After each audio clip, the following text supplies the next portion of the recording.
Hello guys, हमारे channel पर आपका स्वागत है। अगर आपको वीडियोस पसंद आ रही हैं तो प्लीज़ लाइक करें, कमेंट करें और शेयर करें। अगर आपने चैनल को अभी तक सब्सक्राइब नहीं किया है तो प्लीज़ चैनल को सब्सक्राइब करें। अहान और महक के समझाने पर वियान ने इंजेक्शन लगवा लिया था। कल्पना को जब वियान की तबीयत का पता चला तो वो भी उससे मिलने वहाँ आ गई, पर वहाँ जाकर वो वियान की तबीयत के लिए महक को ब्लेम करने लगी। अहान और महक भी अपने बच्चों को लेकर घर आ गए। कल्पना की बात पर अहान ने घर आकर महक से कहा कि कल्पना ने उसे जो परेशान किया उसके बदले वो चाहे तो उसे बली कर सकती है। ये सुनकर महक हैरान रह गई।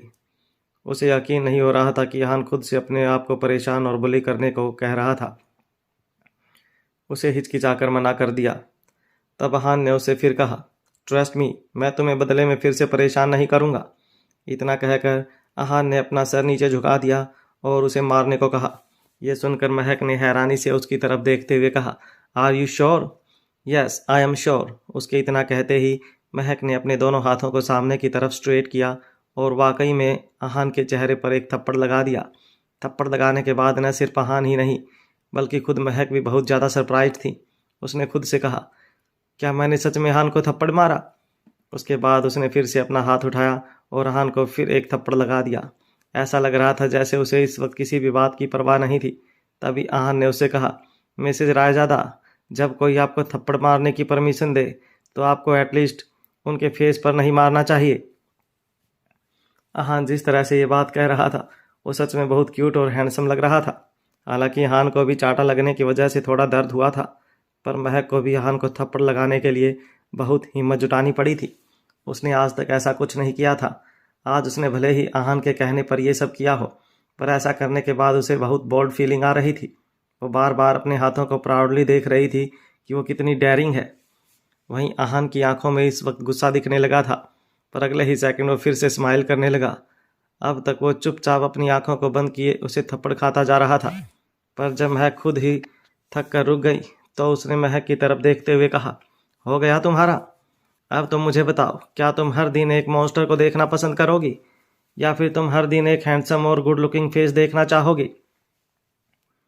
उसकी बात सुनकर महक को कुछ समझ नहीं आया। उसने अपने मन में कहा, ऑब्वियसली हैंडसम और गुड लुकिंग, भला मुझे मॉन्स्टर क्यों पसंद होंगे? महक ये सब सोच ही रही थी कि तभी अहान ने आगे कहा, अब तुम मुझे ये बताओ कि तुमने जो मेरे फेस पर थप्पड़ मारा है उसके बदले मैं तुम्हारे साथ क्या करूं? ये सुनकर महक हैरान रह गई और खुद से ही बड़बड़ाते हुए बोली, ये क्या कह रहे हैं अहान? इन्होंने ही तो मुझे थप्पड़ लगाने को कहा था और इसलिए मैंने अपने इन दोनों प्यारे प्यारे हाथों से इन्हें थप्पड़ लगाया था। पर इनकी बात सुनकर तो मुझे अब ऐसा लग रहा है कि ये मुझसे बहुत ज़्यादा गुस्सा है और मुझे छोड़ने वाले नहीं हैं। पर इसका मतलब तो यही हुआ कि ये जानबूझकर मुझे ऐसी सिचुएशन में डालना चाहते थे और इसलिए मुझे ये सब करने को फोर्स कर रहे थे। अब तेरा क्या होगा महक? ये सब सोचकर महक को मन ही मन घबराहट होने लगी थी। अहान भी उसकी तरफ देखकर स्माइल कर रहा था। अगले ही पल वो महक के करीब आते हुए बोला, बिल्कुल सही समझा तुमने, मैंने ये सब जानबूझकर ही किया है और वैसे भी मेरा अब वापस काम करने का मूड नहीं था तो मैंने सोचा कि कुछ इंटरेस्टिंग ही कर लिया जाए। इतना कहकर अहान ने महक की कलाई पकड़ी और उसे खींचता हुआ बेडरूम की तरफ ले जाने लगा। रूम में इस वक्त हल्की हल्की लाइट्स जल रही थी। चारों तरफ बस शांति ही शांति थी। बेड के चारों तरफ एक बहुत ही खूबसूरत सी डेकोरेशन हो रखी थी जिसे देखकर बिल्कुल वेडिंग नाइट वाली फीलिंग आ रही थी। सब कुछ बहुत रोमांटिक लग रहा था। ये सब देखकर महक का दिल घबराने लगा। उसने अपने मन ही मन कहा, इसका मतलब अहान ने यह सब पहले ही प्लान करके रखा था। ये सच में हमेशा से ही बहुत चालाक हैं। महक ये सब सोच ही रही थी कि अहान ने उसे बेड पर धकेल दिया। महक तुरंत बेड पर तरीके से बैठ गई, पर उसे इस वक्त इतनी शर्म आ रही थी कि उसने अपना सिर उठाकर अहान की तरफ देखा तक नहीं। फिर अगले ही सेकंड अहान भी बेड पर बैठ गया। अहान रायजादा जैसा इतना बड़ा बिजनेसमैन, इससे कोई फर्क नहीं पड़ता कि वो क्या कहता है या क्या करता है, पर उसकी हर एक बात के पीछे कोई ना कोई मतलब तो ज़रूर होता था। बेड पर बैठने के बाद अहान ने महक की तरफ देखा और उसे कस कर गले लगा लिया। महक यही सोच रही थी कि अहान का जब भी मन करता है वह उसके करीब आने लगते हैं और जब मन करता है उससे गुस्सा हो जाते हैं। तभी अहान ने उसके गालों पर किस किया, फिर उसके होठों पर और फिर धीरे धीरे उसके करीब जाने लगा। पर तभी वो अचानक उसकी तरफ देखते हुए बोला, अभी नहीं, फिर कभी। और इतना कहकर वो अजीब तरह से स्माइल करके वहाँ से खड़ा होकर शावर लेने चला गया। वो अपने मन ही मन यही सोच रहा था, मैं इतनी आसानी से थोड़ी ना तुम्हारे करीब आ जाऊँगा, मुझे भी अब तुम्हें थोड़ा परेशान करना है, उसके बाद ही मैं तुम्हारे करीब आऊँगा। वहीं आहान के इतना करीब आने की वजह से महक की बॉडी में तो जैसे एक अजीब सी बेचैनी हो गई थी। उसने खुद से ही कहा, क्या आहान, आपने जानबूझकर बेवजह मेरे दिल की धड़कन बढ़ा दी। फिर उसने खुद को रिलैक्स किया और अपना फ़ोन चलाने लगी। पर तभी आहान शावर लेकर बाहर आया। उसने सिर्फ टॉवल लपेटा हुआ था। अब महक का ध्यान फ़ोन से हटकर उसकी मस्कुलर बॉडी पर गया तो उसकी नज़रें उसी पर रुक गई। वो इस वक्त बहुत ही हॉट लग रहा था। उसके चेहरे पर गीले बालों से पानी की बूंदें टपक रही थी। आहान भी कम नहीं था। वो जानबूझकर अपने बालों में हाथ फेरता हुआ पानी टपका रहा था ताकि महक उसकी तरफ और अट्रैक्ट हो। इस वक्त उसके चेहरे पर एक डेविल स्माइल थी। वो एक बार फिर महक के करीब जाने लगा। ये देखकर महक हैरान रह गई, पर शर्म से उसके गाल लाल होने लगे। तभी आहान ने कहा, तुम बहुत भोली हो महक, मेरी बातों में बहुत जल्दी आ जाती हो, पर क्या तुम्हें अभी भी ये पता नहीं लगा कि मैं जो कहता हूँ उसका उल्टा ही करता हूँ। वैसे तुम इतना ब्लश क्यों कर रही हो? हम दोनों अब हस्बैंड वाइफ हैं, हम दोनों में कैसी शर्म। अरे मैं तो कहता हूँ कि तुम्हें तो खुद मुझे कहना चाहिए कि मेरा सब कुछ तुम्हारा है पतिदेव। पर ठीक है, मैं तुम्हें आज थोड़ा ही परेशान करूँगा, बाकी कसर फिर कभी पूरी कर लूँगा। अगले दिन सुबह ऑफिस में महक अपने कैबिन में काम कर ही रही थी कि तभी उसे ऋतिक ने कॉल करके अपने कैबिन में बुलाया। क्योंकि वो एक हायर पोजीशन पर था, इसलिए वो इनडायरेक्टली महक पर काम का प्रेशर इंक्रीज करना चाहता था। महक भी उसके कैबिन में चली गई। उसके अंदर आते ही ऋतिक ने उसकी तरफ देखते हुए कहा, मिसेज महक, हमारा एक क्लाइंट दोपहर में 3 बजे से पहले ये प्रोडक्ट और इससे रिलेटेड सारी इन्फॉर्मेशन जानना चाहता है, पर उन्हें नहीं लगता कि इस प्रोडक्ट का डिज़ाइन उतना अच्छा है जितना होना चाहिए। महक उसकी बात ध्यान से सुन रही थी, पर उसे उसकी बात सच में बहुत फनी लग रही थी।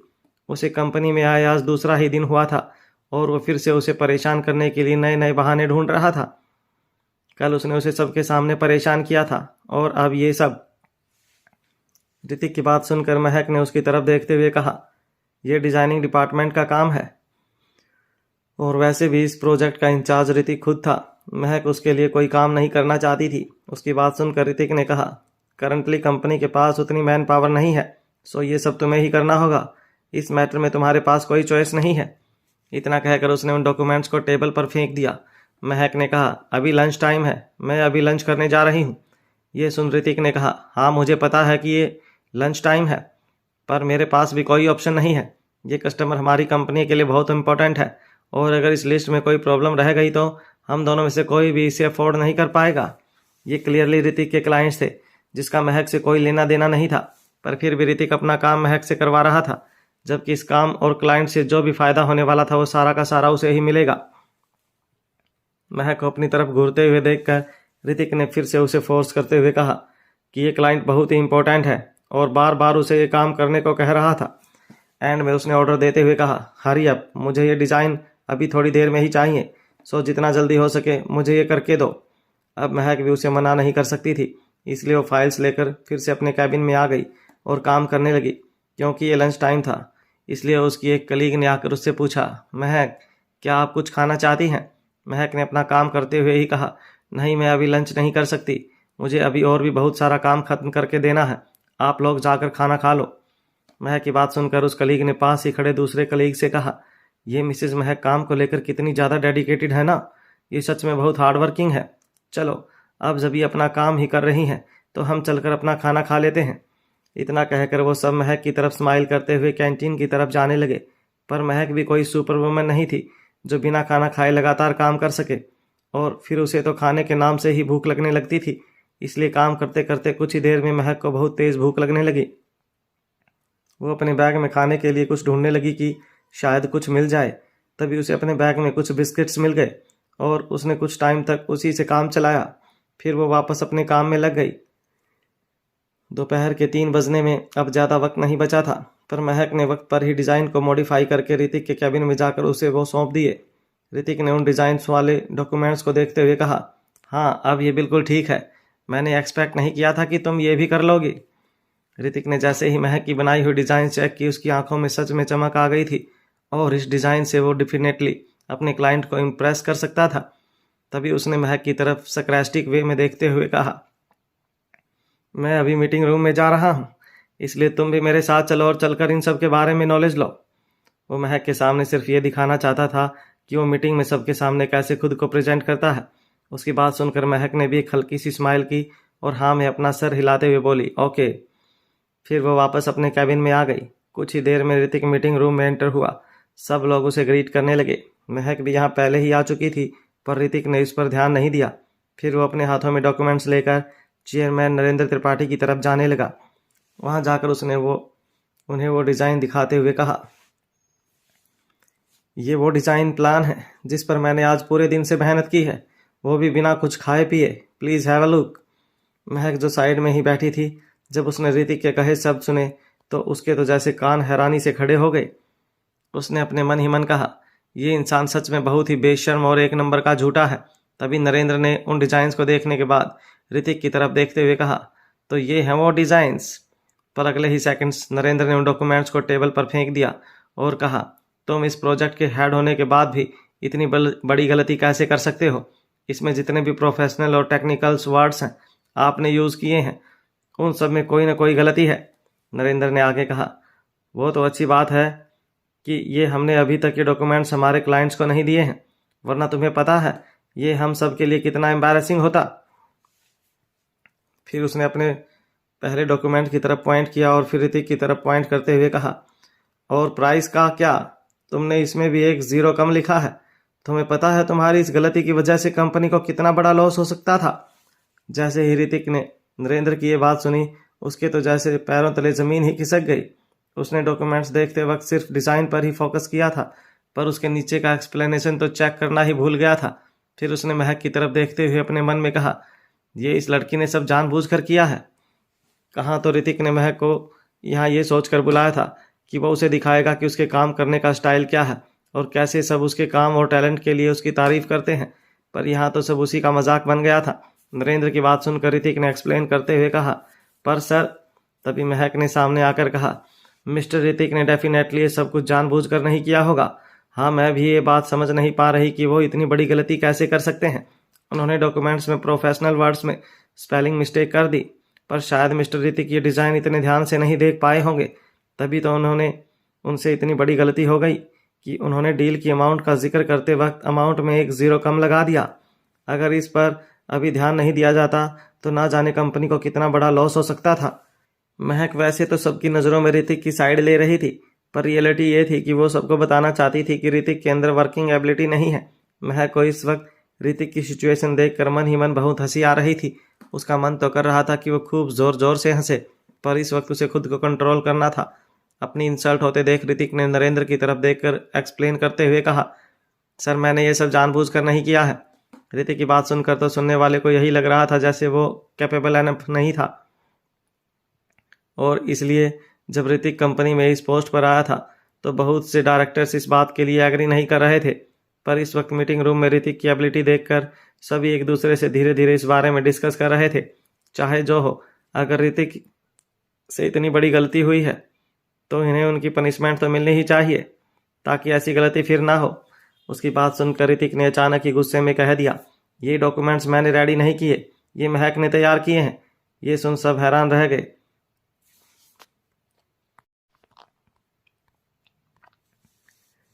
ऋतिक चाहता था कि अगर वो खुद फंस रहा है तो महक को भी बचने नहीं देगा, और उसे ये भी अच्छे से समझ आ रहा था कि महक ने उसके साथ ये जानबूझकर किया है।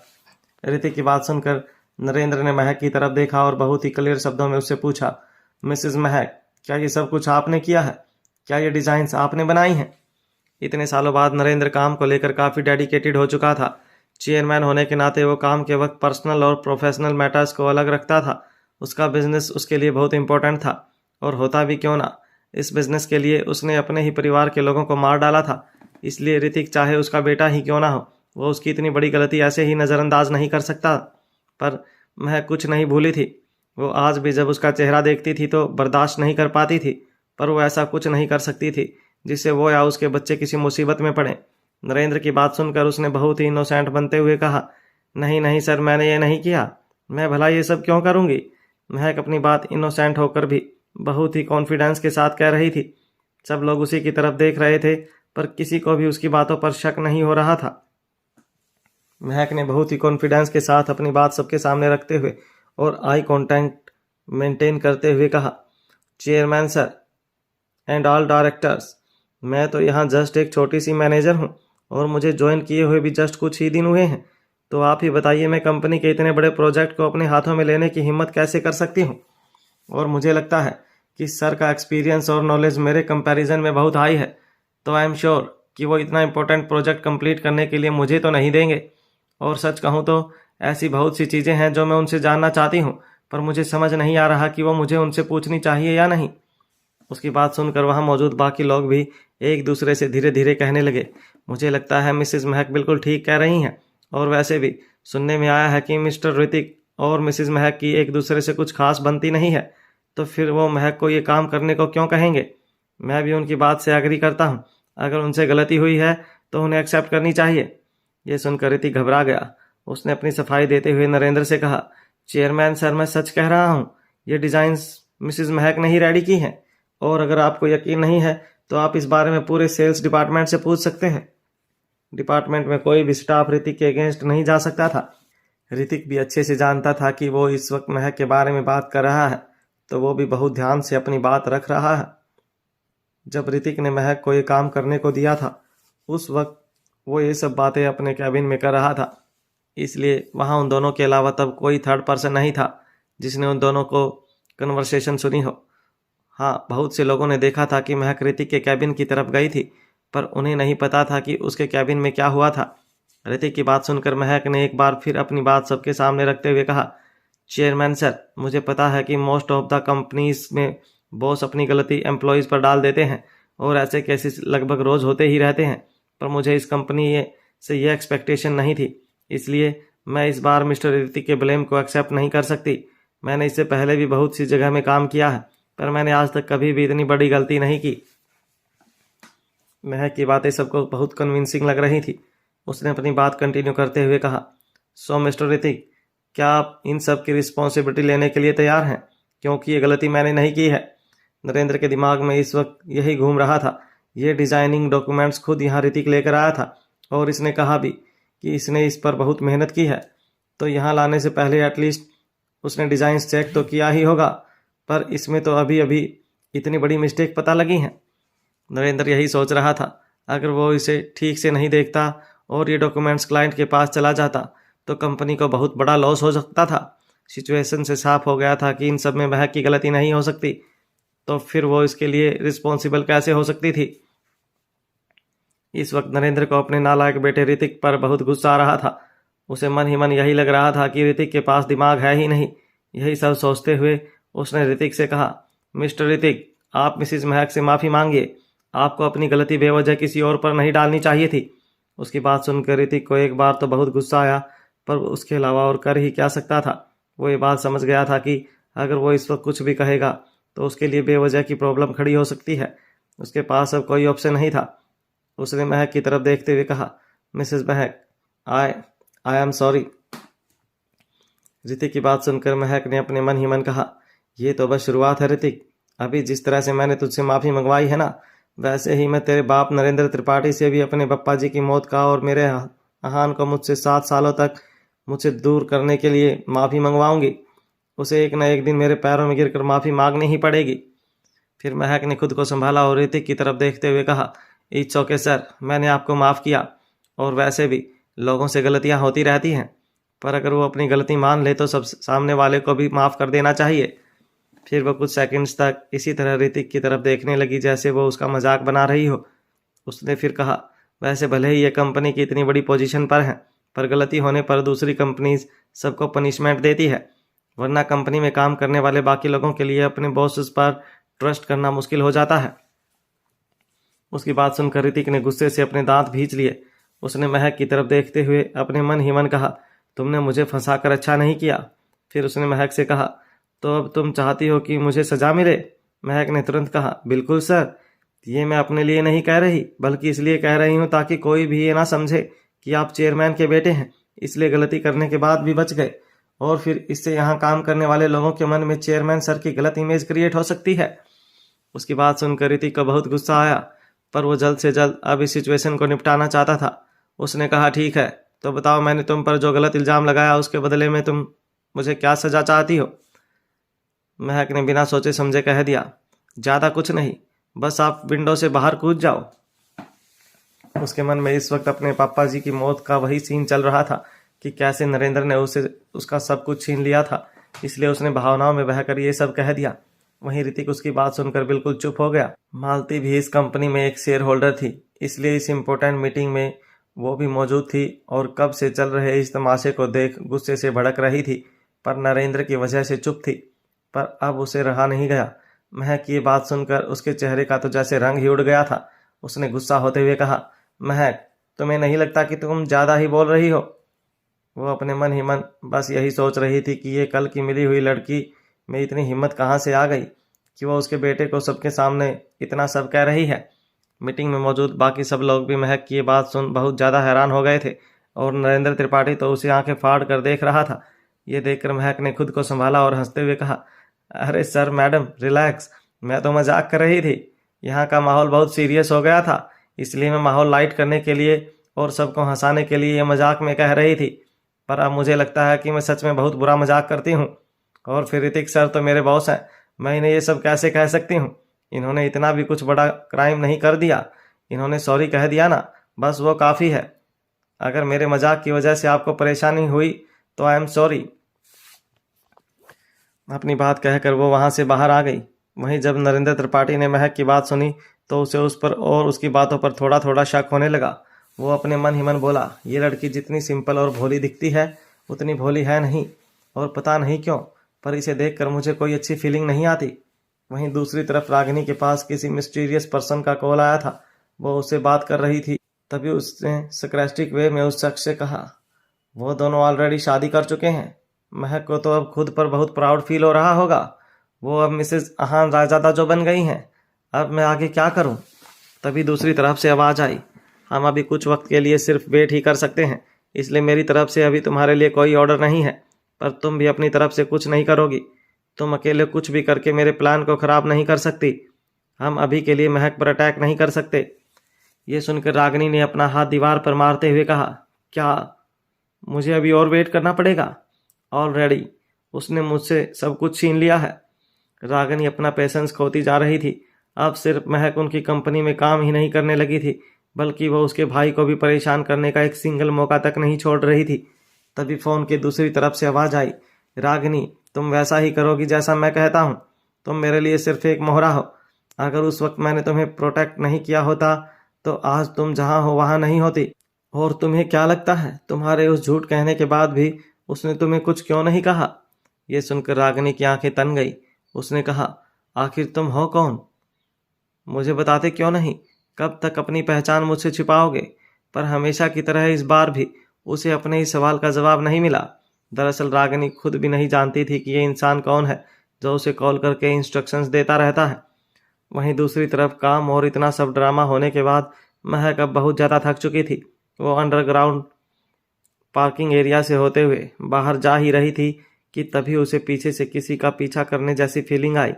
महक ने पीछे पलट कर देखा पर उसे वहां अपने आसपास कोई भी दिखाई नहीं दिया। यूजुअली इस वक्त वहां बहुत से लोग होते थे, पर आज वहां कोई भी नहीं दिख रहा था। ये देखकर महक का तो जैसे दिल ही बैठ गया। उसे बहुत डर लगने लगा। एक पल के बाद उसकी पीछे पलटकर देखने की हिम्मत तक नहीं हुई। वो खुद से ही बोली, भूत, हे कान्हा जी, अब आपका ही भरोसा है, बचा लेना। और इतना कहकर वो वहां से भागने लगी। पर तभी अचानक से एक कार उसके पीछे पीछे आना शुरू हुई। ये देखकर महक और ज़्यादा घबरा गई। वहाँ चारों तरफ बहुत अंधेरा था, इसलिए महक ठीक से नहीं देख पा रही थी कि कार कौन चला रहा है। भागते भागते वो दीवार के एंड तक पहुँच गई थी। अब आगे कोई रास्ता नहीं था, इसलिए वो मुड़ गई। सामने कार की तरफ देखते हुए वो डरते डरते अपने कदम पीछे लेने लगी। उसे कुछ समझ नहीं आ रहा था कि वो क्या करे। वो धीरे धीरे पीछे की तरफ अपने कदम बढ़ाते हुए दीवार से टकरा गई। उसने डरते हुए और खुद से ही बड़बड़ाते हुए कहा, ये पागल है क्या? ऐसा लग रहा ये अभी मुझ पर अपनी कार चढ़ा देगा। जल्दी कर महक, कुछ सोच। तभी उसकी नज़र पास के पिलर की तरफ गई और वो उसके पीछे जाकर छिप गई। उसके ऐसा करते ही उस कार से एक हैंडसम सा शख्स बाहर निकला। ये कोई और नहीं बल्कि अहान ही था, जो महक को यहाँ लेने आया था। पर अचानक उसे गायब देख उसने कहा, अब ये कहाँ भाग गई। अहान इधर उधर देखने लगा। तभी उसे पिलर के पास महक का स्क्राफ दिख गया। ये देखकर वो धीरे से उसकी तरफ गया और पीछे से उसका हाथ पकड़ने लगा, पर तभी महक ने उसके पेट पर एक कोहनी मार दी। उसे लगा वहाँ कोई और है जो उसका पीछा कर रहा था और उसे परेशान करने की कोशिश कर रहा था। अहान ने तुरंत उसे रोक स्माइल करते हुए कहा, महक, ये मैं हूँ, तुम्हारा हस्बैंड। ये तुम क्या करने की कोशिश कर रही हो मेरे साथ? तुमने मुझे आखिर क्या समझ लिया? अहान की बात सुनकर महक अपने सेंस में वापस आई और उसने अपना हाथ नीचे कर लिया। तभी अहान ने उसके करीब जाकर कहा, क्या हुआ? अहान को फिर से अपना इतना करीब देखकर महक को उनके वो पल याद आने लगे जो अहान और उसने साथ में बिताए थे। कल रात भी वो दोनों एक दूसरे के बहुत ही करीब थे। ये सोचकर वो बहुत अनकंफर्टेबल हो गई। तभी अहान ने महक से कहा, क्या तुमने मुझे मिस किया? महक बोली, नहीं तो मैं आपको क्यों मिस करूंगी? अहान ने उसकी आंखों में देखते हुए कहा, पर मिसेज रायजादा, मैंने आपको बहुत मिस किया। उसकी बात सुनकर महक ने अपने मन ही मन कहा, मुझे सब पता है मिस्टर अहान, आप मुझे नहीं बल्कि मेरे करीब आना मिस कर रहे हैं। इतना तो अब मैं भी आपको अच्छे से समझ गई हूँ। पर वो अपने ख्यालों से बाहर आ पाती उससे पहले ही अहान ने उसे किस कर दिया। अचानक से अहान के किस करने पर महक पहले हैरान रह गई। वहीं अहान धीरे धीरे महक को दीवार की तरफ पीछे करने लगा। फिर उसने जैसे ही अपना एक हाथ दीवार पर रखकर महक को फिर से किस करने की सोची तो वो तुरंत होश में आई और बोली, अहान वेट, हम इस वक्त पार्किंग में हैं, क्या आप भी कहीं भी शुरू हो जाते हैं? उसकी बात सुनकर अहान ने उसकी आंखों में देखते हुए कहा, अगर हम इस वक्त पार्किंग में नहीं होते तो क्या मैं तुम्हें किस कर सकता हूँ? इतना कहकर वो बिना महक का जवाब जाने उसका हाथ पकड़कर उसे कार में ले गया। फिर वो महक के करीब जाने लगा। महक ने फिर से अपनी आंखें बंद कर ली, पर अहान ने इस बार उसे किस करने नहीं जा रहा था बल्कि उसकी सीट बेल्ट लगा रहा था। महक को अपनी आंखें बंद करता हुआ देखकर अहान के चेहरे पर स्माइल आ गई। इस मोमेंट से महक बहुत ऑकवर्ड हो गई। उसके बाद वो लोग घर के लिए निकल गए, पर जैसे ही कार घर के सामने रुकी अहान फिर से महक की सीट बेल्ट खोलने लगा। महक एक बार ये गलती कर चुकी थी, इसलिए दोबारा उसने ऐसा वैसा कुछ नहीं किया। पर तभी अहान ने इस बार सच में उसे किस कर लिया था, वो भी उसके होठों पर। हैरानी से महक की आंखें बड़ी हो गई। अहान उसे देख स्माइल कर रहा था। अहान उसकी आंखों में देखते हुए बोला, कल मैंने तुम्हें ज़्यादा परेशान नहीं किया था, तो आज के लिए तैयार है ना? आई होप तुम अब मुझे ज़्यादा वेट नहीं करवाओगे। उसकी बात सुनकर महक ने अपने मन ही मन कहा, ये कभी नहीं सुधरेंगे, इन्हें तो बस मुझे परेशान करने का मौका चाहिए। पहले भी ये मुझे कोई कम परेशान नहीं करते थे और मैं फिर से इन्हीं के चुंगल में फंस गई। हे भगवान, क्या मेरा इनसे बचने का कोई रास्ता नहीं है? महक ये सब कुछ सोच ही रही थी कि तभी अहान ने फिर कहा, be a good girl tonight. Ahaan की आवाज़ में तो जैसे जादू था। वो बहुत ही यंग और मैग्नेटिक साउंड करती थी। अहान एक बार फिर महक की तरफ बढ़ने लगा। उसने उसका कोट भी निकाल दिया, पर तभी महक ने उसे खुद से दूर किया और बाहर देखते हुए बोली, कुछ तो शर्म कीजिए, अगर बच्चों ने हमें ऐसे देख लिया तो प्रॉब्लम हो जाएगी। प्लीज़ समझिए और खुद पर कंट्रोल कीजिए। इतना कहकर वो कार से बाहर आ गई। अहान भी उसके पीछे पीछे कार से बाहर आ गया। लिविंग रूम में एंटर करते हुए अहान ने कहा, तुम बच्चों की इतनी फिक्र क्यों करती हो? वो तो कब के सो गए, इसलिए तो हम दोनों आज रात बिल्कुल सेफ हैं। उसकी बात सुनकर महक ने अपने मन ही मन कहा, हाँ हाँ, आप तो सेफ हैं, पर मैं आपके साथ बिल्कुल सेफ नहीं हूँ। अब पता नहीं आज मेरा क्या ही होगा। अहान इस वक्त इस मूड में नहीं था कि वो महक से अब इधर उधर की बातें करके अपना वक्त बर्बाद करे। वो महक को अपने रूम में ले गया और वहाँ रखे काउच की तरफ बैठाते हुए बोला, तुम्हें मुझसे शर्माने की ज़रूरत नहीं है। उसकी बात सुनकर महक ने कहा, मैं क्यों शर्माऊंगी, मैं डरती हूँ क्या आपसे? अहान ने रोमांटिक होते हुए कहा, वो तो अभी पता लग जाएगा। शर्म के मारे इस वक्त महक के गाल बिल्कुल लाल हो गए थे। उसे ऐसे देख अहान ने उसके करीब जाते हुए कहा, वैसे तुम्हें देखकर मुझे ऐसा लगता है कि तुम मुझसे बहुत प्यार करती हो। उसकी बात सुनकर महक ने अपने मन ही मन कहा, हाँ सही कहा आपने, मैं आपको बहुत प्यार करती हूँ, शुरू से ही, और हमेशा सिर्फ आपको ही प्यार करूँगी। मेरे हैंडसम लड़कों की पूरी लिस्ट में बस अब आपका ही नाम है। अहान ने महक के चेहरे के थोड़ा ऊपर करीब जाते हुए कहा, तुम बहुत खूबसूरत हो महक, और दूसरी लड़कियों से बहुत अलग भी। महक भी अहान के साथ सिक्योर फील करती थी। अगले दिन महक थोड़ा जल्दी ही जग गई थी। उसे कुछ याद नहीं था कि वो कल रात काउच से बेड पर कैसे आ गई थी। कल के बारे में सोच सोच कर उसका चेहरा शर्म से लाल हुए जा रहा था। फिर उसने पास ही रखा एक पिलो उठाया और अहान की तरफ फेंक दिया। अहान की नींद खुल गई। उसने आधी खुली आंखों से उसे देखकर कहा, तुम इतनी जल्दी क्यों जग गई? दोनों बच्चे अभी भी सो रहे हैं, तुम भी सो जाओ। उसकी बात सुनकर महक उसे फिर से कंफ्यूजन में देखने लगी, पर तभी अहान ने उसे फिर से अपनी बाहों में भींच लिया। सो जाओ, महक ने अपने ही मन में कहा। आदमी सच में बहुत ही बेशर्म होते हैं। इतना कहकर वो सच में सो गई। वापस से उठने में महक को थोड़ी देर हो गई थी और वो ऑफिस के लिए भी लेट हो गई थी। अब तक अहान भी जाग चुका था। महक को बस इसी बात का डर लग रहा था कि अगर वो आज ऑफिस लेट पहुंची तो ऋतिक को बहाना मिल जाएगा उसे परेशान करने का। वो जल्दी से बेड से उठी और तैयार होकर ऑफिस के लिए जाने लगी, पर उसे बहुत थकान फील हो रही थी। उसे ऐसे देख अहान ने उसकी तरफ देख स्माइल करते हुए कहा, तुम्हें आज लीव ले लेनी चाहिए। फिर उसने उसे अपनी तरफ खींचकर अपने पैर पर बिठाते हुए कहा, मैं तुम्हारी लीव लेने में हेल्प कर दूंगा। महक ने झट से कहा, नहीं, उसकी कोई ज़रूरत नहीं है, मुझे ऑफिस जाकर बहुत काम करना है। महक अब अपना और टाइम वेस्ट नहीं करना चाहती थी, और फिर उसे वैसे भी बहुत मुश्किल से जॉब मिली थी। वो किसी को भी खुद को परेशान करने का या उंगली उठाने का मौका नहीं देना चाहती थी। और फिर अभी तो उसे नरेंद्र त्रिपाठी से बहुत से हिसाब चुकता करने थे, और वो तभी पॉसिबल हो सकता था जब वहाँ उसके करीब रहे। और इसके अलावा महक ऐसे ही खाली घर पर नहीं बैठना चाहती थी। वो जॉब करके पैसे भी कमाना चाहती थी, और वैसे भी महक को कोई आइडिया नहीं था कि फ्यूचर में उसके साथ क्या होने वाला है, या अहान आगे उस पर ट्रस्ट करेगा या नहीं। तो वो खुद के और अपने बच्चों का फ्यूचर सिक्योर करना चाहती थी। ज़िंदगी में इतना सब देखने के बाद वो किसी पर भी डिपेंडेंट नहीं रह सकती थी। तभी अहान ने कहा, चलो मैं तुम्हें ऑफिस तक छोड़ देता हूँ। महक ने कहा, नहीं, मैं खुद चली जाऊँगी। अहान ने फिर से अजीब तरह से उसकी तरफ स्माइल करते हुए कहा, डोंट वरी, मैं तुम्हें और परेशान नहीं करूँगा। पर महक को अभी भी अहान की बातों पर कोई यकीन नहीं था, पर अहान की ज़िद के आगे उसकी कहाँ चलने वाली थी। उसे उसके साथ ही ऑफिस आना पड़ा। पूरे रास्ते वो अहान की तरफ ही देखती रही। उसे ऐसे देख अहान भी स्माइल करने लगा था। उसने प्यार से उसका सिर सहलाया। जब वो लोग ऑफिस पहुंचे, महक तुरंत कार से बाहर निकलने लगी, पर कार से बाहर निकलते ही अहान ने फिर से उसकी कलाई पकड़ ली। महक ने पीछे मुड़कर कार में अहान की तरफ देखा तो अहान ने कहा, क्या तुम ऐसे ही यहाँ से चली जाओगी?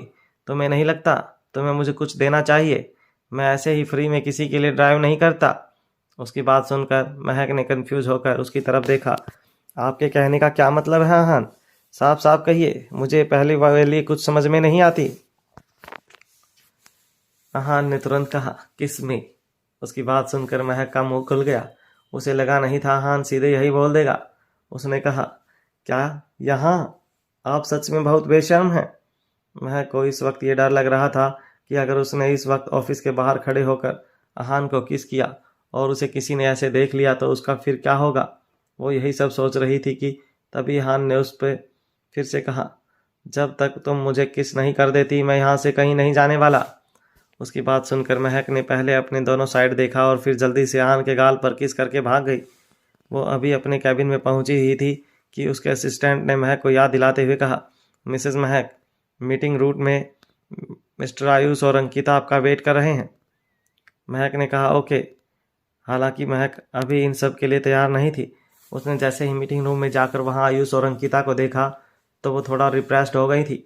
महक को वहां देखकर अंकिता ने हैरान होकर अपनी आंखों की भौहें सिकोड़ते हुए कहा, क्या मैनेजर की पोजीशन किसी ने चेंज कर दी? तो क्या अब तुम सेल्स डिपार्टमेंट की मैनेजर हो? पर उसकी बात सुनकर भी महक ने कोई जवाब नहीं दिया। कुछ देर बाद वो अपनी जगह पर बैठते हुए बोली, मैंने अभी अभी डॉक्यूमेंट्स देखे। मुझे नहीं लगता कि इससे पहले जिस प्राइस पर हमारी डील चल रही थी वो उतनी अप्रोप्रिएट नहीं है। मैं इस सेल्स डिपार्टमेंट की मैं नई मैनेजर हूँ, इसलिए अब सब कुछ मेरी प्राइस के अकॉर्डिंग कैलकुलेट किया जाएगा। एक्चुअली अंकिता और आयुष भी कंपनी के साथ बिजनेस कर रहे थे और बिजनेस रिलेटेड बात करने ही वो आज यहाँ आए थे। ये सुनकर अंकिता ने अपनी जगह से खड़े होते हुए कहा, तो तुम अब ये कहना चाहती हो कि तुम इस पुराने वाले कॉन्ट्रैक्ट के अकॉर्डिंग हमारे साथ काम नहीं करोगी? महक ने कहा, एक्चुअली पुराने वाली डील के अकॉर्डिंग कंपनी को ज़्यादा प्रॉफिट नहीं हो रहा था और अब सीनियर्स बहुत स्ट्रिक्ट भी हो गए हैं, इसलिए अगर ऑर्डर में मेरी तरफ से कोई भी मिस्टेक हो गई तो मुझे ही इसके कंसिक्वेंसेस भुगतने पड़ेंगे। महक ने अपनी बात कंटिन्यू करते हुए आगे कहा, इन शॉर्ट, मैं उस प्राइस से बिल्कुल भी सेटिस्फाइड नहीं हूँ जो आप लोग मुझे देने की बात कर रहे हो, इसलिए मैं अपनी तरफ से बिल्कुल भी कोऑपरेट नहीं कर सकती। ये सुनकर आयुष ने टेबल पर हाथ मारते हुए कहा, मैंने ऑलरेडी इस प्रोडक्ट के लिए किसी को ऑर्डर दे दिया है, इसलिए अगर तुम्हें इस पुराने वाली डील के अकॉर्डिंग काम करना है तो करो, वरना जाने दो। पर महक ने उसकी तरफ कोई ध्यान नहीं दिया। वो ऐसे रिएक्ट कर रही थी जैसे उसे कोई फ़र्क ही नहीं पड़ रहा था। कुछ देर बाद महक ने रिप्लाई करते हुए कहा, तो अब तुम क्या चाहते हो? महक इस वक्त उनसे बहुत ही कामली बात कर रही थी, पर उसके अंदर अब ज़रा भी पेशेंस नहीं था और अब तो वो उसे इस कॉपरेशन की बिल्कुल भी परवाह नहीं थी। कुछ देर हेजिटेट करने के बाद आयुष का मन कर रहा था कि वो अंकिता को लेकर वापस से यहाँ से चला जाए, पर तभी उसने अचानक से अपना मुंह खोलते हुए कहा, अंकिता तुम बाहर जाओ, मुझे महक से कुछ ज़रूरी बात करनी है। अपनी करंट गर्लफ्रेंड के सामने आयुष अपने वन साइडेड एक्स लव से अकेले में बात करने के लिए कह रहा था। ये सुनकर अंकिता ने अपने मन ही मन कहा, आयुष तुम सच में बहुत बड़े बेशर्म हो। फिर अंकिता ने बिना डरे आयुष की तरफ देखते हुए कहा, तुम्हारे कहने का क्या मतलब है? अंकिता को शक हो रहा था कि आयुष उसे छोड़ ना दे और फिर से महक के पीछे न लग जाए, पर आयुष के भी अपने कुछ प्लान्स थे। उसने अंकिता से कहा, अंकिता ये सही वक्त नहीं है इन सब फालतू बातों के लिए, मुझे अभी सच में महक से कुछ बहुत ज़रूरी काम है। जब अंकिता ने देखा कि आयुष इस कॉरपोरेशन को लेकर बहुत ही सीरियस है और कंसर्न दिखाई दे रहा है, तो उसने बहुत ही शांति से महक को वार्न करते हुए कहा, लिशन महक, आयुष सिर्फ मेरा है, इसलिए तुम उससे दूर ही रहना और उसे अपनी बातों में फंसाने की कोशिश मत करना। अगर मुझे पता लगा कि यहाँ काम के अलावा कोई भी बात हुई है तो मैं तुम्हें नहीं छोड़ूंगी। महक ने उसकी तरफ देखते हुए कहा, मिस अंकिता, मुझे तुम्हारे बंदे की ज़रूरत नहीं है, ना तो आज है, ना पहले कभी थी और ना ही कभी आगे होगी। मैं ऑलरेडी अपने हस्बैंड के साथ बहुत खुश हूँ। और हाँ, मैं तुम्हें याद दिला देना चाहती हूँ, जब आयुष कॉलेज में अपनी पढ़ाई कर रहा था तो मैं इसके पीछे नहीं बल्कि ये मेरे पीछे पड़ा हुआ था। मुझे इसमें कभी भी इंटरेस्ट था ही नहीं। आई होप अब तुम मेरी बात क्लियरली समझ गई होगी। और मुझे वैसे भी इसमें कुछ इंटरेस्ट नहीं दिख रहा, इसे तुम ही संभालो। उसकी बात सुनकर अंकिता ने उसकी तरफ घूर कर देखा और फिर गुस्से में अपने पैर पटकती हुई वहाँ से चली गई। उसके जाने के बाद आयुष ने महक की तरफ देखते हुए कहा, महक, मुझे लगता है कि तुम मुझे बिजनेस में टारगेट करने की कोशिश कर रही हो, पर तुम्हें मेरे साथ ऐसा नहीं करना चाहिए।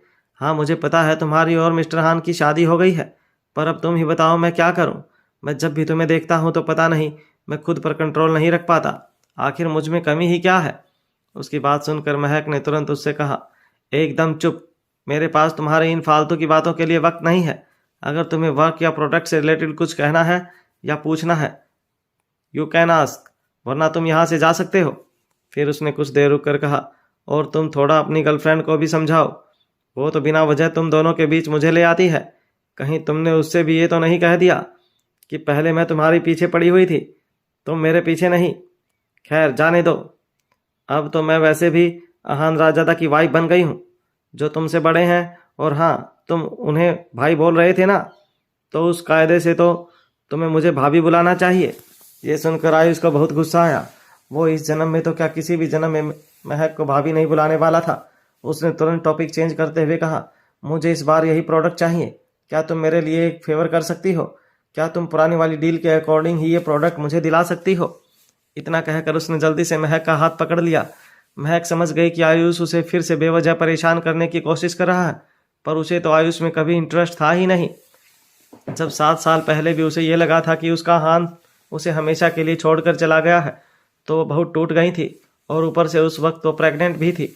पर तभी उसने डिसाइड कर लिया था कि वो अब किसी भी आदमी को अपनी ज़िंदगी में नहीं आने देगी। वो अकेले ही छोटी छोटी जॉब करती, पर उसने कभी भी किसी भी लड़के की तरफ आँख उठाकर तक नहीं देखा था। भले ही उसी वक्त आयुष उसे वन साइडेड लव करने लग गया था, बट महक ने उसे कभी तवज्जो नहीं दी। और अब तो उसकी ज़िंदगी में अहान वापस आ चुका था। वो हर वक्त अपने अहान के साथ बिता रही थी। वो दोनों एक दूसरे के करीब थे और साथ में बहुत खुश भी थे। तभी उसने स्माइल करते हुए कहा, वैसे क्या तुम सभी लड़कियों से इसी तरह बात करते हो? मुझे लगता है तुम्हें ये सब छोड़कर अपने बिजनेस पर ध्यान देना चाहिए, क्योंकि अगर तुम इसी तरह बिजनेस करते रहे तो बहुत जल्दी सड़क पर आ जाओगे। पर आयुष भी इतनी आसानी से कहाँ पीछे हटने वाला था। उसने कहा, नहीं, पर मुझे तुमसे ऐसे ही बातें करना पसंद है। आयुष यहाँ इसलिए रुका था ताकि वो कुछ वक्त महक के साथ और बिता सके। पर तभी महक का फ़ोन रिंग करने लगा। ये कॉल आहान का था। महक के कॉल उठाते ही आहान ने कहा, बिजी हो मिसेस रायजादा? आजकल बहुत बिजी रहने लग गई हो तुम। थोड़ा हमें याद करने का भी वक्त निकाल लिया करो। अहान को जवाब देने से पहले महक ने आयुष से कहा, आई एम सॉरी, ये कॉल इम्पोर्टेंट है और मुझे टाइम लगेगा, पर आई होप मैंने आपके सारे डाउट्स क्लियर कर दिए हैं। ये सुन आयुष पूरी तरह जल गया था। महक ने फ़ोन उठाने के बाद आयुष के सामने ऐसे प्रिटेंड किया जैसे वो एक ऑफिशियल कॉल पर है। तभी दूसरी तरफ से आहान ने कहा, बहुत बढ़िया, इसी तरह नाटक करती रहो। अब सुनो, कोई भी रैंडम अमाउंट मत बोलना और याद रखना तुम जितना पैसा बोलोगी उतना ही अच्छा होगा। उसके बाद महक ने अगले 10 मिनट तक आहान से पूछा कि उस आयुष से डील में और क्या क्या कहना चाहिए, जिसे देखकर आयुष का पारा चढ़ गया और उसने कहा, महक किससे बात कर रही हो तुम फ़ोन पर? मैं क्या खाली बैठा हूँ तुम्हारे लिए? इस पर महक ने उससे कहा, सॉरी, आ जाओ अब काम की बात करते हैं। आयुष ने अपनी तरफ से बोली लगाई, मैं तुम्हें 18 लाख देने के लिए तैयार हूँ। 18 लाख? क्या तुम्हें पता भी है कि बाकी की कंपनी कितना ज़्यादा पैसा बोल रही है? ये तो बहुत कम है। आयुष देख सकता था कि महक कितनी लालची है, लेकिन इस वक्त उसे कुछ भी करके वो कॉन्ट्रैक्ट साइन करवाना ही था, इसलिए उसने पैसे बढ़ा दिए। तो ठीक है, मैं 25 लाख देने को तैयार हूँ, लेकिन उससे ज़्यादा 1 रुपया नहीं। महक ने इस वक्त कॉन्ट्रैक्ट के पेपर्स निकाल कर आयुष के सामने रख दिए और बोली, 25 लाख में डील डन, कॉन्ट्रैक्ट साइन करो। आयुष ने बड़ी ही निराशा से कॉन्ट्रैक्ट साइन कर दिया। वो जानता था कि उसने बहुत ज़्यादा पैसे दिए हैं, मगर उसके पास और कोई रास्ता नहीं था। महक ने बड़ी ही चालाकी से उसके गाल पर तमाचा मार दिया था। महक ने कॉन्ट्रैक्ट के पेपर लिए और ऑफिस से निकल गई। तभी उसके पास आहान का फ़ोन आया, तुम ऑफिस से कब फ्री हो रही हो? मेरे पास मूवी की टिकट है, आज शाम को क्यों ना हम दोनों मूवी देखने चलें? महक हैरानी से सोचने लगी कि आहान बोल क्या रहा है। अभी अभी तो वो इतना बड़ा कॉन्ट्रैक्ट साइन करके आई है और अभी वो उसे मूवी ले जाने की बात कैसे कर रहा है? बाकी की लीगल फॉर्मेलिटीज़ तो उसे ही पूरी करनी थी। उसने जवाब दिया, लेकिन आज तो मेरे पास बहुत काम है, आज नहीं हो पाएगा।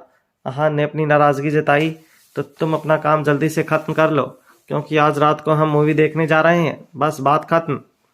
इतना कहकर आहान ने फ़ोन काट दिया। महक को इस बात से बहुत गुस्सा आ रहा था कि आहान उसके वक्त पर भी खुद का काबू रखना चाहता है। आखिर वो उस पर इतना अधिकार क्यों जता रहा है? क्या उसके साथ मूवी देखने जाना खुद के काम करने से ज़्यादा ज़रूरी है? रात को आहान थिएटर के बाहर महक का इंतज़ार कर रहा था, मगर महक काम में इतनी बिजी हो चुकी थी कि वो थिएटर पहुंचते पहुंचते ही 1.5 घंटा लेट हो गई। जब वो थिएटर पहुंची तो आहान उसे बड़े ही गुस्से में घूर रहा था। महक ने माफ़ी मांगते हुए कहा, आज काम बहुत था, आई एम सो सॉरी। आहान ने नाराज़ होकर कहा, रहने दो, तुम मेरे साथ एक मूवी तक देखने नहीं आ सकती और अब यहाँ आकर दुखी होने का नाटक कर रही हो। मुझे तुमसे बात नहीं करनी। आज पहली बार ऐसा हुआ था कि महक नहीं बल्कि आहान उससे नाराज़ था, और आहान नाराज़ होते हुए बहुत ही क्यूट भी लग रहा था। महक ने उसे मनाने के लिए कहा, अच्छा आप नाराज़ मत होइए, चलिए ना साथ में डिनर कर लेते हैं। आहान ने गुस्से में उसे देखा तो महक ने बड़ा ही क्यूट फेस बनाया और बोली, प्लीज़। उसके बावजूद भी जब वो नहीं माना तो महक ने उसका हाथ पकड़ लिया और उसे अपने साथ खींचते हुए बोली, अब हम साथ में अच्छा सा डिनर करेंगे। अच्छा खाना खाकर मूड भी अच्छा हो जाता है, थकावट भी उतर जाती है और सारी नाराज़गी भी सही हो जाती है। आहान चाहे नाराज़ होने का कितना ही नाटक कर ले, मगर महक का अपनापन देखकर और उसके प्यार से उसे बहुत ही खुशी मिल रही थी। वो किसी बच्चे की तरह उसके साथ चल रहा था। मगर रेस्टोरेंट पहुंचकर महक वहीं बाहर रुक गई और अपने सामने खड़े आदमी को परेशान होकर देखने लगी। आहान ने जब महक को परेशान देखा तो पूछा, क्या हो गया, तुम अचानक से इतना परेशान क्यों हो गई? वो कुछ नहीं। महक बोलने में घबरा रही थी, मगर तभी उसके सामने खड़ा आर्यन बोला, अरे महक कैसी हो तुम? आहान ये देखकर हैरान था कि महक उस आदमी को जानती है और वो आदमी भी महक को इतने अच्छे से पहचानता है। तभी महक ने मुस्कुराकर जवाब दिया, मैं ठीक हूँ। आर्यन ने तब आहान से कहा, हेलो मिस्टर आहान रायजादा, कैसे हैं आप? मैं बिल्कुल ठीक हूँ। मिस्टर आर्यन आप कैसे हैं? आहान की यादाश्त भले ही चली गई थी, मगर अभी भी उसका सबसे बड़ा बिजनेस राइवल आर्यन ही था। उन दोनों को देखकर साफ समझ आ रहा था कि वो दूसरे से कितने खफा हैं और कितनी नफरत है उन दोनों के मन में एक दूसरे के लिए। मगर वही इंसान उसकी महक का दोस्त कैसे हो सकता है? तभी आर्यन ने कहा, अगर मैं गलत नहीं हूँ तो आप लोग भी डिनर करने ही आए होंगे, चलिए साथ में ही कर लेते हैं। आहान ने आर्यन के ऑफर को ठुकराया नहीं और वो तीनों लोग रेस्टोरेंट के अंदर डिनर टेबल पर बैठ गए। डिनर टेबल पर अजीब सी खामोशी थी। जहां महक और आर्यन दोस्त थे तो वहीं आर्यन और उसके पति अहान में काफ़ी मनमुटाव सा लग रहा था। महक ने डाइनिंग टेबल की चुप्पी तोड़ी। आर्यन, तुम वापस कब आए? मैं बस अभी कुछ एक हफ्ता पहले ही वापस आया। वैसे तुम कैसी हो और आजकल क्या कर रही हो? महक और आर्यन को इतनी फ्रेंडली बात करते हुए देख अहान को बिल्कुल अच्छा नहीं लग रहा था। तभी अहान ने अपनी मौजूदगी जताते हुए अचानक से महक के मुंह में खाना ठूसते हुए कहा, बातों में क्या लगी हुई हो? अच्छे से खाना खाओ ना। कल भी तुम्हारी तबीयत ठीक नहीं थी और आज तुम खाना नहीं खा रही, ऐसे कैसे चलेगा? महक गुस्से में अहान को देखते हुए खाना चबा रही थी। जैसे ही उसने आर्यन से बात करने के लिए एक बार फिर से अपना मुंह खोला, अहान ने उसके मुंह में और खाना ठूस दिया और बोला, महक, खाना खाते वक्त बात नहीं करते, चुपचाप खाना खाओ। महक ने खांसते हुए वो खाना खाया और बोली, ये बहुत गर्म है अहान, मैं खुद खा लूंगी। आप क्या कर रहे हैं? ये कहकर महक टिश्यू पेपर से अपना मुंह साफ करने लगी तो अहान ने बोला, अरे तो थोड़ा धीरे से खाओ ना, आराम से खाओ। तुम इतना जल्दी जल्दी क्यों खा रही हो? कोई तुम्हारा खाना छीनने थोड़ी ना आने वाला है। महक गुस्से से अहान को देखती रही। वो जानती थी कि वो ये सब इसलिए कर रहा है ताकि वो आर्यन से बात ना कर सके, इसलिए वो चुपचाप अपना खाना खाने लगी। एक बार फिर से टेबल पर सन्नाटा छा गया। अब तो महक का भी बात करने का बिल्कुल मन नहीं था। वो जानती थी कि वो जैसे ही मुंह खोलेगी, अहान फिर से कोई ना कोई हरकत कर देगा। महक चम्मच प्लेट में रखते हुए खड़ी हो गई और बिना कुछ कहे वॉशरूम चली गई।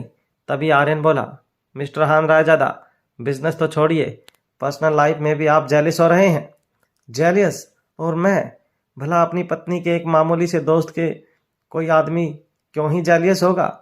अहान ने मुस्कुराते हुए आर्यन को बता दिया था कि वो और महक पति पत्नी है। आर्यन ने हैरानी से कहा, पत्नी? आप दोनों की शादी? अरे तुम्हारी दोस्त ने तुम्हें बताया नहीं कि हम दोनों ने शादी कर ली है?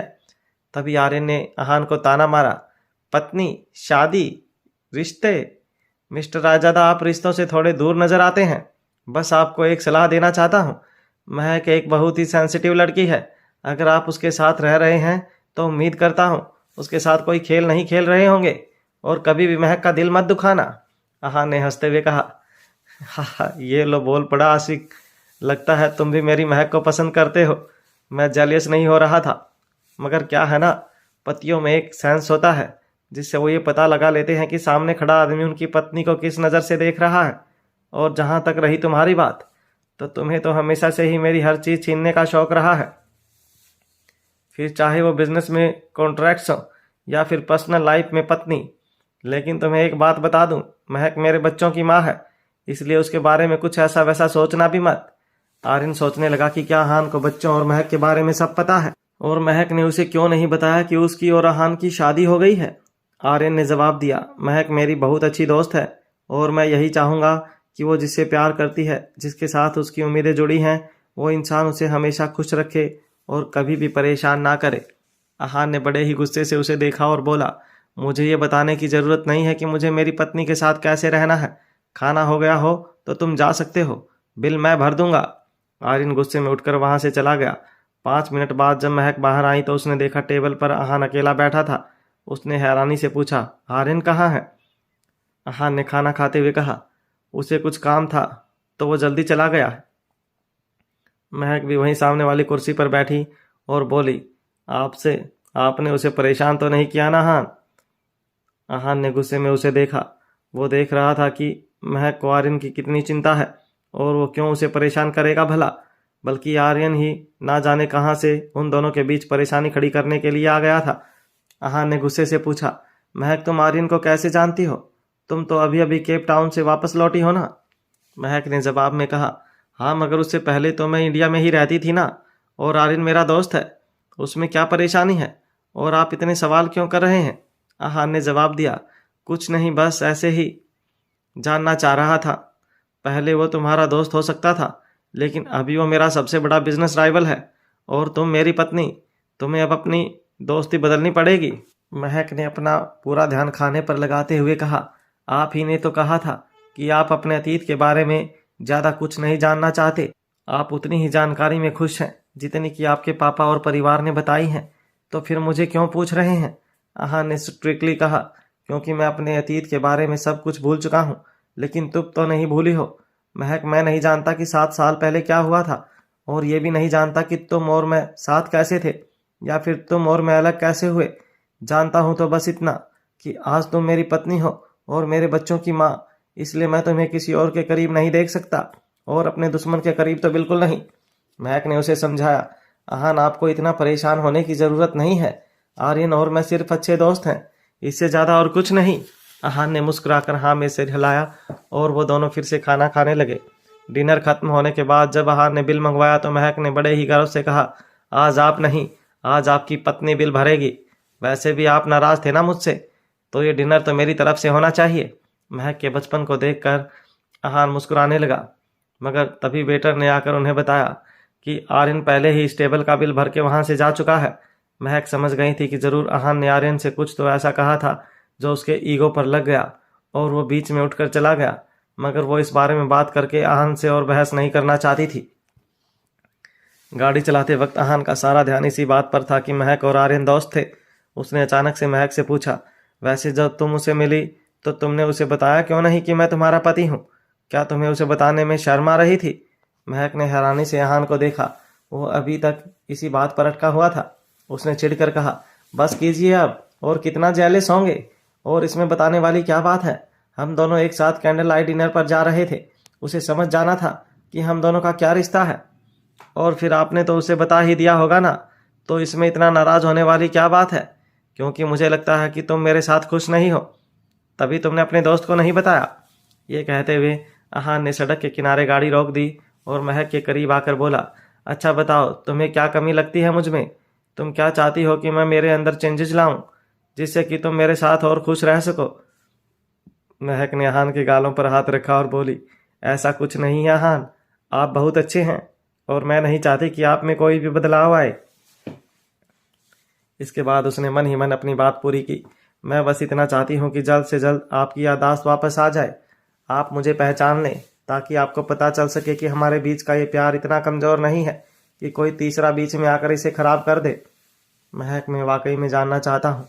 ये कहकर अहान उसके करीब और करीब आने लगा। महक को डर लग रहा था। वो दोनों एक तो सड़क पर थे और ऊपर से अहान अब अपना आपा खोता जा रहा था।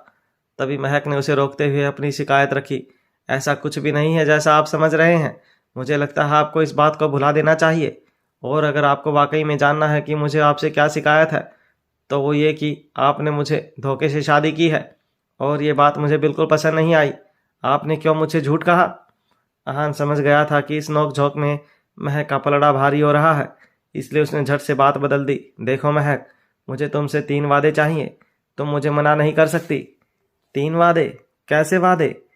क्या बात कर रहे हैं आप अहान? जब महक ने अहान से सुना कि वो कह रहा है कि उसे उससे 3 वादे करने हैं, तो उसने हैरानी से पूछा, कैसे वादे अहान? क्या चाहते हैं आप? अहान ने जवाब दिया, सबसे पहले तो तुम जहाँ भी जाओगी सिंदूर लगाकर और मंगलसूत्र पहनकर जाओगी। दूसरा, तुम कभी किसी से नहीं छुपाओगी कि हम दोनों शादीशुदा हैं। और तीसरा, तुम इस आर्यन से कभी नहीं मिलोगी। महक ने बड़ी गंभीरता से जवाब दिया, आर्यन, ये कभी नहीं मिलूंगी से क्या मतलब है? अहान, वो मेरा दोस्त है। आप ये कह सकते हैं कि मैं कभी उनके साथ अकेले बाहर ना जाऊं, लेकिन अगर वो मुझे इस तरह कहीं बाहर मिल गए तो मैं उन्हें नज़रअंदाज तो नहीं कर सकती ना। अहान ने भड़क कर कहा, मुझे नहीं लगता कि इस दुनिया में कुछ भी इत्तेफाक से होता है। तो इसका मतलब ये है कि आप मुझ पर भरोसा नहीं करते। तो ठीक है, मैं आपकी हर शर्त मानने के लिए तैयार हूँ, मगर अहान, आपकी शादी की अंगूठी कहाँ है? ये कहकर महक ने अहान के हाथ की तरफ इशारा किया। अहान ने उसे यकीन दिलवाया, ठीक है, अगर तुम चाहती हो तो मैं भी सबसे अपनी शादी की अंगूठी नहीं उतारूंगा। ये कहकर अहान फिर से गाड़ी चलाने लगा। तब महक ने उससे पूछा, आप आर्यन से जेलस फील कर रहे थे ना? महक को लगा कि अहान इस बात से नाराज़ होगा या फिर ऐसे जताएगा कि उसे आर्यन की मौजूदगी या गैर मौजूदगी से कोई फ़र्क नहीं पड़ता, मगर उसकी उम्मीदों के विपरीत अहान ने बहुत ही आसानी से अपनी भावनाओं को कबूल कर लिया था। हाँ, सही कहा तुमने। जब तुम आर्यन से बात कर रही थी तो मुझे बिल्कुल अच्छा नहीं लग रहा था। आओ, महक ने बड़े ही प्यार से उसके गाल खींच लिए। अहान और महक जैसे ही घर पहुँचे, उन्हें देखते ही व्योम ने कहा, मम्मी, पापा, क्या आप दोनों डेट पर गए थे? मैं कब से आपका इंतज़ार कर रहा था। अहान ने आगे जाकर बहुत प्यार से व्योम को गोदी में उठा लिया और कहा, व्योम बेटा, तुम ड्राइंग बना रहे थे ना? दिखाओ पापा को क्या बना रहे थे। व्योम ने बड़े प्यार से अपनी ड्राइंग दिखाई और अपने स्कूल की कहानी बताने लगा। मम्मा पापा, क्या आपको पता है मेरे स्कूल में मेरी ही क्लास में एक बहुत ही क्यूट लड़की आई है जिसका नाम सारा है। वो इतनी सुंदर है, मैं बड़े होकर उसी से शादी करूंगा। अहान हैरानी से अपने बेटे को देखने लगा। उसका बेटा इस उम्र में शादी की बात कर रहा था, और एक वो था जिसे बिल्कुल अंदाज़ा भी नहीं था कि उसकी जवानी में उसके साथ हुआ क्या है। जिस लड़की से उसने शादी की है वो कौन है?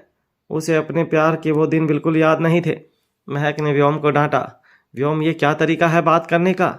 अभी से ही शादी की बातें कौन करता है? अपने फ्रेंड्स के साथ ऐसे नहीं करते। अहान ने फट से व्योम का पक्ष ले लिया। अरे छोटा है तो क्या हुआ, प्यार की कोई उम्र थोड़ी ना होती है। तब महक ने अहान को भी डांटते हुए कहा, अहान ये क्या तरीका है बच्चों के आगे बात करने का? अब ये बहुत छोटे हैं, आप इन्हें अभी से ये सब सिखाएंगे तो आगे जाकर ये कहीं किसी के साथ बदतमीजी ना करे। लेकिन इसमें बदतमीजी क्या है मम्मा, ये तो प्यार होता है ना। आज पता है जब मैंने उसकी चोटी खींची थी तो वो मुझसे कितना गुस्सा हो गई थी, एकदम ऐसे घूर कर देख रही थी मुझे। बहुत मजा आया था, लगता है वो भी बड़े होकर मुझसे ही शादी करना चाहती है। व्योम ने हंसते हंसते अपनी बात बताई तो महक गुस्से में अहान को देखने लगी। तब अहान ने व्योम को गोदी में बिठाया और बहुत प्यार से समझाया, व्योम बेटा ऐसे किसी को परेशान नहीं करते। अगर आपको कोई अच्छा लगता है तो आप उसे अपना फ्रेंड बनाओ। आपने उसकी चोटी क्यों खींची? व्योम ने अपनी मासूम आवाज में कहा, क्योंकि वो मुझे अच्छी लगती है ना पापा, और सिर्फ मैं ही तो हूँ जो उसे परेशान कर सकता हूँ। किसी और ने अगर उसे परेशान किया तो मैं उससे लड़ूंगा।